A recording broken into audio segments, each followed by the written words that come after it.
Na continuidade aqui, nas nossas conclusões, eu gostaria de ver algumas coisas que foram comentadas comigo no intervalo. Por exemplo, o Marcos comentou sobre uma pessoa que questiona o vinho transformado por Jesus na festa de casamento. Irmão, é por isso que a igreja está fracassada. A igreja não triunfou como deveria triunfar. O tempo da igreja é limitado.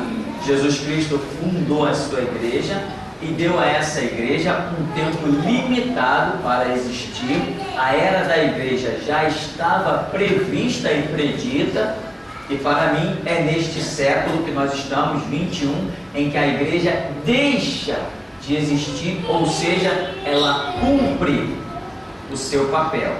Mas hoje, quando nós olhamos a igreja, o que vemos? Vemos um império católico, vemos movimentos espíritas, vemos um monte de coisas que não condizem com um lugar impregnado da presença de Deus. Vemos a Universal, a Mundial e a Graça distribuindo um monte de objetos ungidos. Agora estão de novo distribuindo o sangue do cordeiro, representado num saquinho de uva. Isso é pilantragem, descaramento, mercenarismo, isso é engano. Então o que acontece? Por que essas coisas estão imperando? Porque a igreja verdadeira, né, ela caiu. E por exemplo, esse comentário, né, que o Márcio nos traz a respeito de uma determinada pessoa, que diz que o vinho que Jesus transformou era um vinho diferente. Isto aqui é a marca clássica da queda de um cristão. É ele dizer o que a própria mente dele acha que é. Ou às vezes está comprando peixe de alguém, né? Um pastor por aí disse: irmãos, eu ouvi muito isso. Aquele vinho que Jesus transformou era um vinho diferente. Pô, desgraçado, quem te disse isso? Pô, infeliz. Por que eu vou dizer o que a Bíblia não diz? É a marca da queda do cristianismo. Dizer o que a Bíblia não diz. Dizer o que Deus não revelou. Porque Jesus até disse: ó, ainda tem muito a vos dizer, mas vós não podeis suportar agora. Então na caminhada ele revelaria coisas. No nosso dia a dia ele tem dito: clama a mim e responder-te-ei, anunciar-te-ei coisas grandes e firmes que tu não sabes. Nosso Deus não está limitado, nem na Bíblia, ele é soberano. Como é que um livro desse vai limitar a grandeza de um Deus que não tem como? Não conseguimos nem ainda esquadrinhar o próprio universo. Nós não sabemos nem o que é o universo. Dia a dia os pesquisadores estão descobrindo coisas novas no universo. O ser humano ainda não se conhece. Estão aí, recentemente conseguiram definir o genoma, né, o DNA. Agora, depois de milhares de anos de história. Então, que dirá conhecer Deus e limitar Deus por um livro? Então, a igreja teria muito a caminhar, muita coisa a conhecer. Mas as pessoas, ao invés de buscar a revelação, ao invés de ir para como Jesus ensinou, né? Mateus 6,6, entra no teu quarto, fecha a porta, fala com teu pai. Ao invés de irem para a oração, elas preferem achar que a sua própria cabeça é uma fábrica da verdade. Então, aquele vinho que Jesus, eu ouvi uma que eu não sei saber se eu ria ou se eu chorava. Não, irmão, aquele vinho que Jesus transformou não era um vinho com álcool. Por quê? Porque não deu tempo de fermentar. Ainda bem que você riu. Achei que só eu achava graça dessa piada. Brincadeira, imagina, meu irmão, um cristão dizer uma blasfêmia dessa. Isso é blasfêmia, esse camarada é digno do tribunal, mandar ele para o sinédrio. Manda logo para a culpa, logo. Então, não deu tempo de fermentar. Meu Deus do céu, eu não aguento uma coisa dessa. Então quer dizer que Jesus transforma alguma coisa, mas não deu tempo de acontecer alguma coisa para que... São as mentes que pensam que são fábricas da verdade, mas a Bíblia diz: conhecereis a verdade me libertará. Se eu entendo o seguinte: conhecereis a verdade. Se eu tenho que conhecer a verdade, significa que essa verdade vem fora de mim, ela não está dentro de mim. Eu preciso de revelação, conhecimento, pesquisa, né? Ele falou: examinar as Escrituras. Então eu preciso que alguma coisa penetre em mim. Então, quando Jesus transformou a água em vinho, a Bíblia diz que ele transformou a água em vinho. Acabou-se a história. Não adianta argumento. A Bíblia diz que ele transformou a água em vinho. E tem mais, que pegou o vinho e deu a várias pessoas da festa, como principal, que chamado mestre-sala, né? Parece? Ele entrega para que essas pessoas provem. E eles dão testemunho: poxa, todo mundo dá primeiro o vinho melhor. Quando todo mundo já está meio dormente, tonto, aí dá o vinho pior, porque não vai fazer a diferença. Aí ele diz assim: mas tu, diz para o noivo, guardaste o melhor vinho para o final. Então as pessoas dizem: tu guardaste o melhor vinho. Então aquelas pessoas acostumadas a beberem vinho, todo dia bebe-se vinho em Israel. Eles, em festa, nem se fala, o grande marco da festa era o vinho. Eles sabiam muito bem que aquilo era vinho e que tinha álcool. Eles estão sentindo o paladar. Eles não disseram: esse vinho aqui é diferente. Não, eles disseram: esse vinho é melhor. E hoje você vai aqui no supermercado mundial, você vê garrafa de vinho a R$2,99, vê garrafa de vinho com conteúdo menor custando R$15. Mas por que aquela garrafa ali é maior, custa só R$3? Essa daqui é menor e custa R$15. Porque esse vinho é o quê? Tem garrafas de vinho. Eu vi uma reportagem, um repórter perguntava assim, um camarada dono de uma adega. O camarada pegou uma garrafa toda empoeirada, sacudiu aquela terra. Aí o repórter falou assim: quanto vale essa garrafa de vinho? Ele falou até assim: só no leilão para saber. Tem que abrir o leilão para ver, é de acordo com o gosto do cliente. Olha aqui, ó, foi fabricado, essa garrafa está aqui há não sei quantos anos. Quanto mais velho o vinho, melhor ele é. Então ele falou assim: depende de quem aprecia o vinho, depende do camarada que sabe que é um vinho. Eu vou dizer para ele: está aqui um rótulo, ó, essa conteúdo foi embalado no ano tal. Quando eu botar isso aqui no leilão, essa garrafinha de vinho aqui pode chegar a 15, 20 mil reais. O camarada lá que provou na festa de casamento em Caná da Galileia, ele disse que aquele vinho era melhor. Então ele sabia a qualidade de vinho, ele entendia de qualidade de vinho. E ele sabia muito bem que o vinho que tinham servido não era na qualidade daquele que agora está sendo servido. Então nós estamos diante de quê? De vinho. Mas vem alguém e diz assim: não, aquele vinho não deu tempo de fermentar. Essa é boa. Essa eu levo para o túmulo. Não deu tempo de fermentar. Outros dizem: não, Jesus transformou aquilo ali em suco de uva. Esse é muito mais infeliz. A Bíblia está dizendo que é vinho, mas o cara está dizendo: não, é suco de uva. Uma situação que naqueles tempos, se alguém tivesse se deparado com aquilo, ia perceber de imediato. Porque hoje, quem já tomou um vinho normal e o chamado suco de uva que tem no mercado, a diferença é absurda. A diferença é absurda, não é? Quem já bebeu bastante? Admite. Então, isso. Então a diferença é absurda de um simples suco de uva para um vinho. Aí entra a questão: irmão, e na ceia ou na Páscoa, né? Quando Jesus estava celebrando a Páscoa, que todo mundo chama de a Santa Ceia do Senhor. E ali? Não, ali não era vinho. Jesus não usava vinho. Então aonde que ele achou aquela essência? Onde? Que ninguém mais achava, só ele. São as quedas horripilantes do cristianismo. Quando a pessoa diz porque a Bíblia não diz. Irmão, não diga o que a Bíblia não diz. é suicídio. Antes, na verdade, ainda no mandamento. Pelo menos isso. Outra coisa, que também conversávamos um pouquinho ali, a irmã na igreja nova ali, começou conosco, sobre os testemunhos de Jeová. Não sei quem já viu agora, os testemunhos de Jeová, eles conseguiram na justiça o direito de não doar sangue. Quem já viu isso? Com direito, eles conseguiram esse direito de não doar sangue.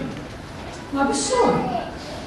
Imagina você ouvir a notícia: criança de 4 anos morre. Por quê? Porque os pais proibiram de doar sangue. Que absurdo! Olha em que a sociedade está se transformando. Em que? No lixo. Por isso eu digo, é chegado o fim da era da igreja. Porque não tem mais condições dessa sociedade sobreviver. São os gays agora rebolando para todo lugar e querendo que todo mundo bata a palma para eles. É delegado, é deputado, é senador, é prefeito, é governador, tudo apoiando a bandalheira dos gays. Estão entrando em tudo que é setor político, gay virando delegado, gay virando tudo e criando leis, manipulando lei para oprimir quem não concorda com eles. Não afeta nós, não afeta em nada, porque a igreja não se curva a lei feita de congresso. Lei feita em congresso para nós é lixo. Lei para mim é essa aqui, ó. Que um dia eu daí derramar o meu sangue por ela. Essa é a minha lei. Eu não reconheço outra lei, só reconheço essa. Mas está por aí, e nós estamos vendo que as abominações estão sendo tão terríveis que vai se cumprir aquilo que tipifica o arrebatamento, quando Ló, que vive em Sodoma e Gomorra, a Bíblia diz que Ló, o justo, que representa a igreja arrebatada, Ló afligia a sua alma todos os dias por ver o que? A impiedade da cidade.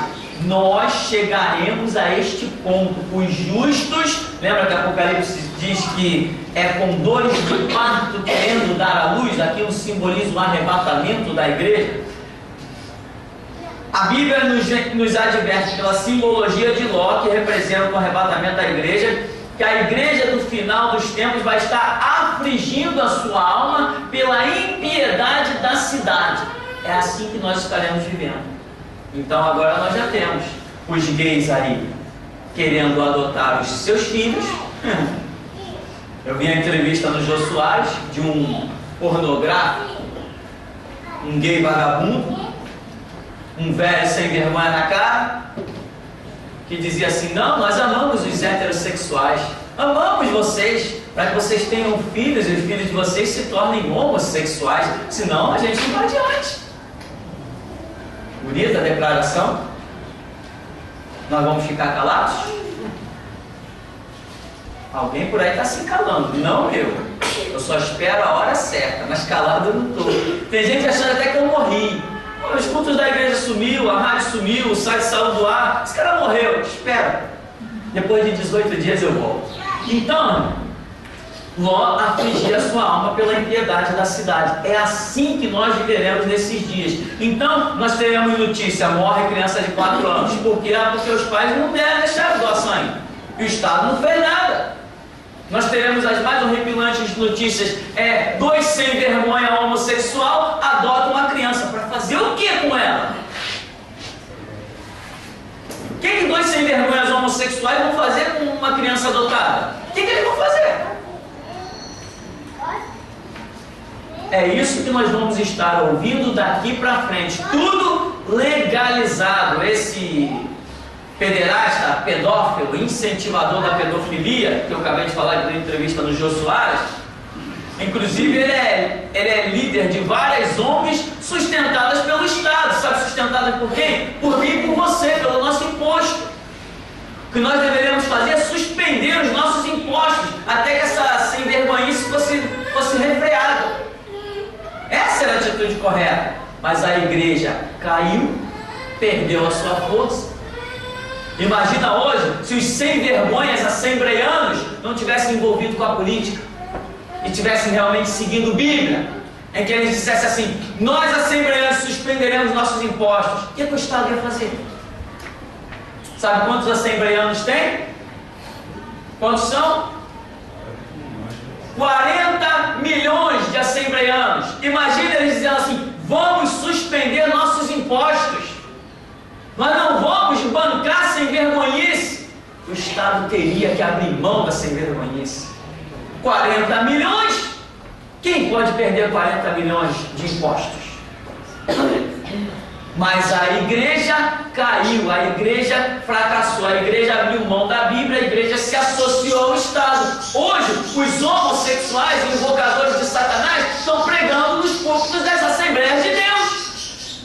Você sabe quem colocou o Exu dos Ventos na linha amarela? Foi o Conde. E ele foi lá pregar dentro da Assembleia de Deus de Madureira. Pregou para os pastores. Imagina, os desgraçados caíram a tal ponto que precisa de um satanista pregar para eles. Então, meu irmão, preste atenção. Este é o mundo que nós vamos viver. E em que os testemunhas de Jeová se baseiam? Veja bem, testemunha de Jeová não é crente, não é salvo, não tenho parte com eles, nem ele comigo, não ando com eles, nem eles andam comigo.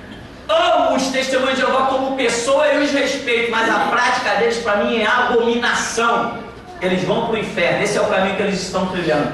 Olha aqui, em Atos 15, 29 diz assim: que vos abstenhais das coisas sacrificadas aos ídolos, e do sangue, e da carne sufocada, e da fornicação. Destas coisas fareis bem, se vos guardar, bem vos basta. Então, Atos 15, 29, se você ler desde o começo do capítulo 15, você vai ver que essa é uma assembleia de Jerusalém, em que os apóstolos descobriram uma igreja distante, e a igreja está meio perdida. Eles precisam orientar essa igreja, que no seu meio tem judeu, tem gentio, né? Tem grego, tem romano, tem tudo que é tipo de gente dentro dessa igreja. Então um acha que podia comer isso, outro acha que não podia, aquela confusão dentro da igreja. Então os apóstolos se reúnem em Jerusalém e mandam esta carta de Atos 15 para a igreja que está num local distante, fora de Jerusalém. E eles dizem que vos abstenhais do sangue. Sangue e carne sufocada é sangue animal.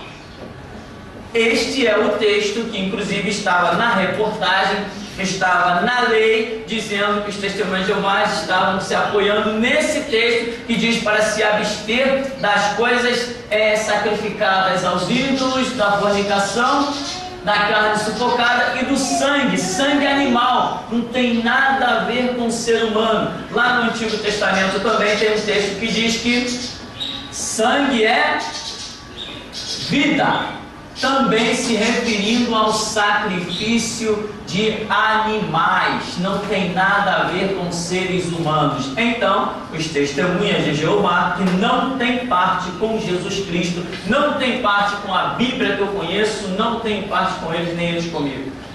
Eles se baseiam em narrativas falando de animais para aplicar aquilo na vida de seres humanos. Nada a ver, estão a caminho do inferno, vão se perder, são rebeldes. Uma vez dentro de uma loja de material de construção, abriu esse texto para mim. Quando ele me mostrou, eu falei assim: lê aqui desde o começo. Que sangue é esse aqui? Não é sangue animal? Ele ficou calado, viu que era sangue animal, mas continuou sendo um testemunho de Jeová. Isso é rebeldia. Para os rebeldes não tem remissão, não tem salvação. Então, meu irmão, este é o mundo para o qual nós estamos caminhando. E o que é isso? São pessoas, né, inclusive cristãos, como eu mencionei a questão do vinho, são pessoas que leem o texto, mas dão a sua própria interpretação. Eles dão a interpretação da sua própria mente. A Bíblia é um livro a respeito do qual você precisa de revelação e não de dedução. Eu leio isso aqui, então eu deduzo. Jesus Cristo não te chamou para deduzir nada, te chamou para receber a revelação. Revelação é quando Ele te diz alguma coisa, e dedução é quando você chega às suas próprias conclusões. Amém? Alguma pergunta então?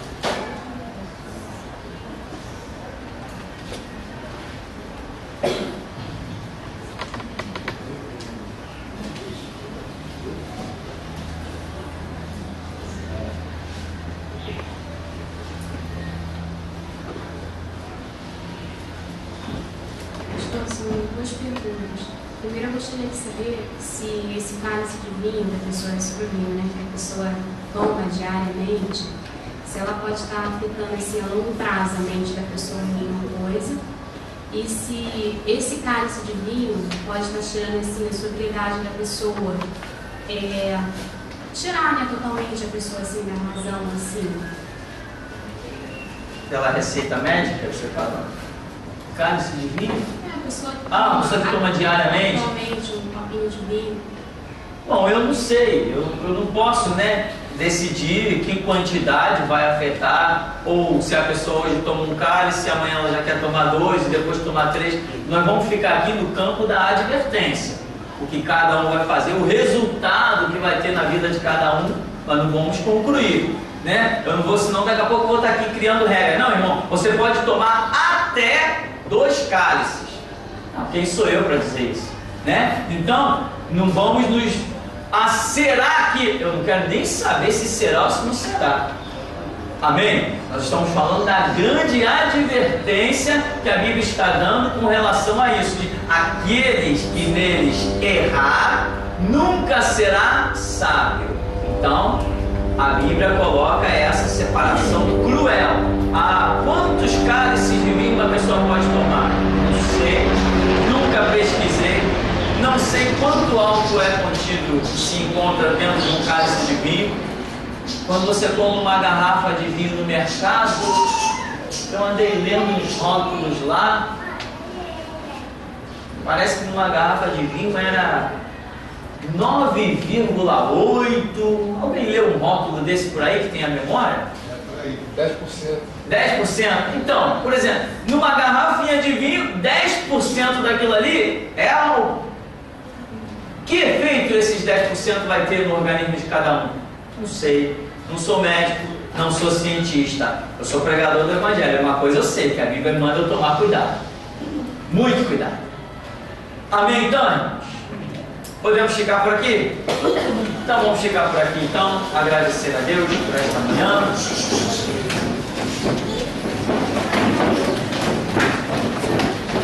O importante é nós não tentarmos deduzir nada, né? Seguir as advertências bíblicas, as orientações, os mandamentos. Esse é o bem. Senhor Deus amado, Pai querido, nós te glorificamos por esta manhã preciosa.